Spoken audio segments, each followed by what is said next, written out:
honest review. Quick unbox tayo ng Soundcore.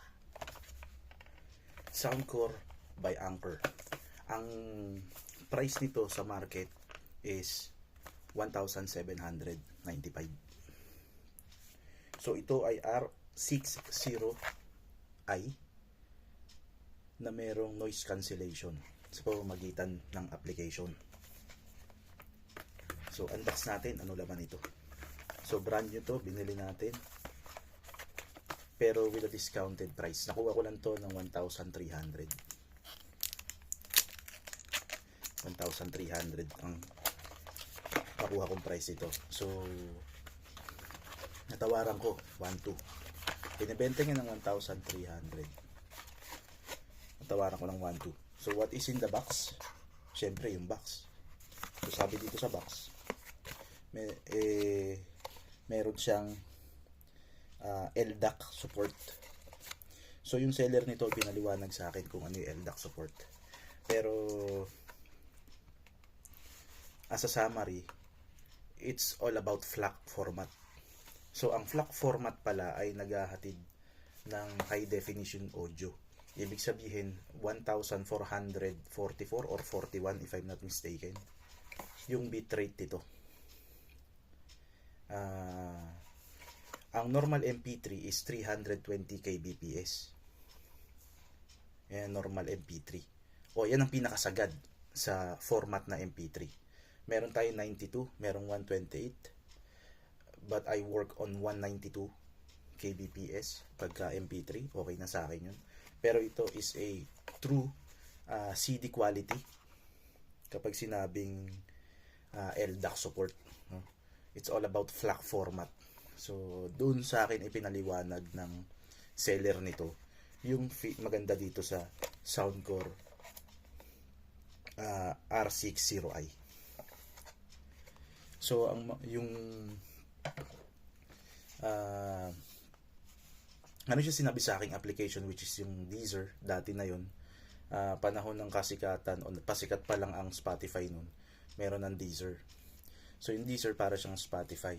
So yung mga nandun is mga FLAC format, hindi siya MP3 format, hindi siya MP4 format. So ang FLAC format ang nagbibigay ng high definition audio o yung clearness din o quality talaga ng audio. So yun ang sinusupport nitong Soundcore R60i compare sa ibang mga earphones na Bluetooth. Kung mapapansin nyo, kapag disaksak ang earphone mo, parang mas makapal yung tunog. Ramdam mo yung bitrate nung MP3. Kung naka 320 kbps yan, ramdam mo. Kasi naka-plug siya. Pero medyo manipis kapag naka-wireless ka. Pansinin nyo mabuti yun. Manipis siya. Para bang nakukulob yung tunog ng konti. That's why naimbento ang mga equalizer. Katulad ng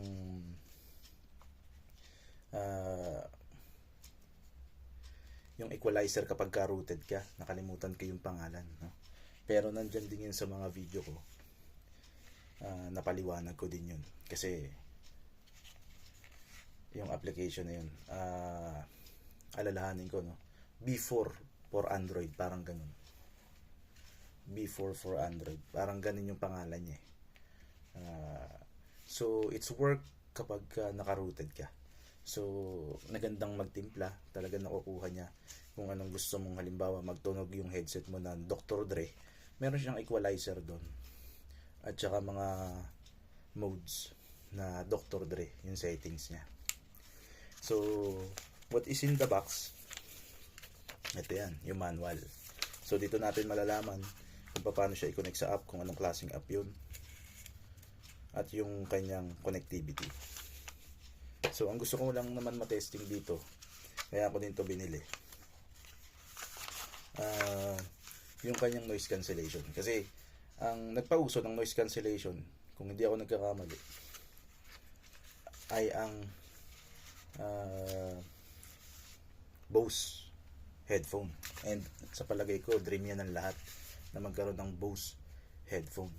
So dahil trained ang Bose headphone, ginawa talaga siya kapag ka nasa eroplano ka, maingay kasi yung pagbaba ng eroplano tsaka yung pag-akyat ng eroplano. Hindi pa ako nakaka-eroplano pero yun ang sabi sa akin ng tatay ko nung nag-abroad siya. So meron ngayong mga, kung gusto mo mag-sound saba nasa eroplano ka, gamit mo Bose. Yun. Talagang zero noise. So hindi ko naman ina-expect na ganun yung quality nito, pero at least malesen, di ba? Lalo na yung maiingay yung jeep kapag ka nasa jeep ka. O kaya yung mga Apple na driver din na nagpapatugtog talaga na malakas, alam naman nila yung pasahero naka-headset o naka-earphone. Talagang lalakasan pa nila pag nakita nila naka-headset. Diba? O pag nakita nila naka-earphone. Yung mga tugtog pa, yung talagang boom, boom, boom, boom, boom, boom. So, hindi ko ina-expect kung matatabunan talaga nito yung mga ganong ano. If I'm using Bose, syempre yun na expectation natin kasi sila talaga ang pinakamalinis pagdating sa noise cancellation headphones. So, yan siya. Ganyan lang siya kaliit. Mas malaki yung dati kong earbuds. So, okay. Tanggalin natin. So, brand new ko po yung nabili. Doon lang sa supplier ko. O doon sa aking ano lang. Nabilan. Nakonta ko lang siya sa FB. So, pwede kong ilagay dito yung link. O ilalagay ko dito sa video. So, ito lang yung box niya. Napaka-minimal. Not quite impressed. Hindi ako nai-impress. Sa totoo lang. Pero, plastic material. Easy to carry. Diba? Kahit nasa bulsa mo lang. Mo dito. Tapos may iwan mo sa CR, mawawala. Kasi maghuhugas ka ng kamay mo. O kaya maghihilamos ka. So, ingatan nyo yung earphone nyo. So, yan yun. So, hindi siya katulad nung dati ko ni-review na earphone. Na kapag ganyan, iilaw siya. Makikita mo. Ito, hindi ko pa masyado na-explore kasi may papel. So, hindi ko alam kung paano siya nag-charge. O kung nag-charge na ba siya ng lagay na yan kasi may papel. Palagay ko hindi pa. Kaya hindi pa siya nailaw. So talagang brand new to at nakapatay pa. So yun. Pala yung ilaw niya. Pagka naano mo na siya, nabuksan mo na. Kanina walang ilaw to, di ba? So ibig sabihin, ito yung charge mo. Ang maganda rito, Type-C siya. Kung titignan nyo dyan. Hindi katulad pag naka-micro. Replaceable. Ay ano yun eh. Madali masira kasi pag micro based on my experience. So, yun siya. Minimal lang. Hindi naman ganong kaporma yung kanyang itsura. Ayan, may dilang dun sa loob. So, ang maganda lang dito, gusto ko kasi yung ganito, yung may rubber yung tenga mo. Tingin ko kasi mas deep niyang nakikita. O mas deep niyang naibibigay sa akin yung hinahanap kong tunog. Hinahanap kong tunog. So, habang nasa biyahe tayo mamaya, kasi aalis ako eh. Tatry natin yun.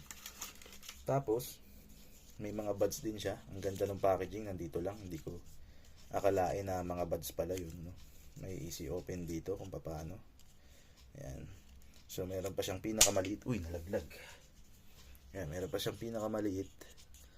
Dito, may left and right, small. Ayan, may small, may large, may extra small. So, I prefer extra small. Tingin ko, papalitan ko to sooner. Tapos, what is in the box? Andito rin yung yan. Yung kanyang micro USB charger. So, hindi ko alam kung dadalhin ko to ng nakabox o dadalhin ko na lang ng ganito. I guess. So, yun lang ang quick tip natin and also simply unboxing nitong Soundcore. New brand kasi siya sa akin. Hindi pa natin natatry, and if you are looking for a cheapest earbuds, kasi sobrang mamahal ng mga earbuds talaga na quality. Isa nga yan yung sa Bose. Iba-ibang klase. May pang sports, may pang ano. Pero kung gusto mo lang naman may mapakinggan habang bumabiyahe ka, meron nanonood ka ng video, nag-games ka. Isa sa mga nire-recommend ng mga nag-vlog din ito is ito nga Soundcore R60 noise cancellation. So excited ako ma-experience yung noise cancelling na hatid nito. So hopefully ma-impress tayo or ma-impress din ako. So, next video na gagawin natin, how is it sound? Siyempre, hindi mawawala yun. Kung talagang may bass ba to, yung treble nito, ano yan, no? Marami na ako dito sa channel ko na mga nagawa na rin review, honest review ng headphones. So, tingnan natin, mamaya sa biyahe gagamitin ko. Tingnan natin kung makakapag-vlog pa tayo.